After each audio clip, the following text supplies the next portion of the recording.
Kes meist ei tahaks olla eriline ja isikupärane? Omada midagi, mida kellelgi teisel ei ole. Jutustada lugu iseendast läbi oma ainulaadsete asjade ja väljanägemise. Või kinkida hoopis sõbrale midagi unikaalset. Igaüks võib olla moelooja ning oma lennukad mõtted väga lihtsalt teoks teha, kasutades kilelõikurit ja termopressi. Kilelõikur on selline vahva asi, millega saab kujundada erilisi riideid, kotte ja muid tekstiilitooteid. Samuti võid disainida ja välja lõigata erinevaid kleepse. Siin on disainitud nii T-särke, riidest poekotte ja laste riideid, tehtud oma firma logoga kleepse ja riideid, lõigatud kleebiseid autodele. Üks spordiklubi juhendaja tegi näiteks lastele võistlusteks T-särgid. Tahaksite näha, kuidas ma endale selle erilise särgi tegin? Kõigepealt pead masinale sisse söötma kujunduse, mida soovid särgile teha. Näiteks mina tahtsin printida seda väga tähtsat mõtet. Särgile võib printida ka enda joonistusi või valida pilte mõnest vabavaralisest pildipangast. Seejärel pead pildi sobivasse formaati ette valmistama. Väga lihtne on seda teha arvutigraafika programmis CorelDRAW.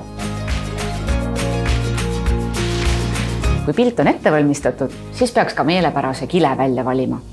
Meil on palju erinevaid kilesid, näiteks helendavaid, helkurefektiga, sädelevaid, erinevate mustrite ja tekstuuridega, sametisi ja nii edasi.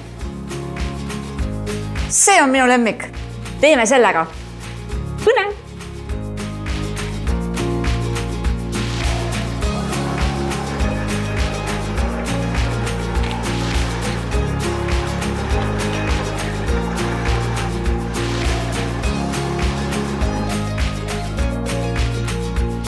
Nüüd ongi aeg pilt tekstiilile pressida. Kodus võid selleks kasutada kuuma triikrauda, aga meil on siin selleks spetsiaalne masin nimega termopress. Kõigepealt vali sobiv temperatuur, miinimum 160 kraadi, ning siis aseta riide ese koos kleebisega mõneks sekundiks pressi vahele. Aseta masinale ka küpsetuspaber, siis ei jää kleebis kinni. Veendu, et terve pilt saaks ühtlaselt kinni pressitud.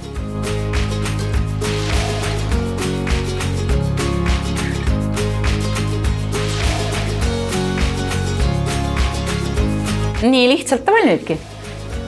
Lisaboonus on siin veel see, et kilelõikuriga riideesemete kujundamine on väga odav. Materjali eest tuleb küll natuke maksta, aga selle T-särgi kujundamine läks mulle maksma vaid paar eurot.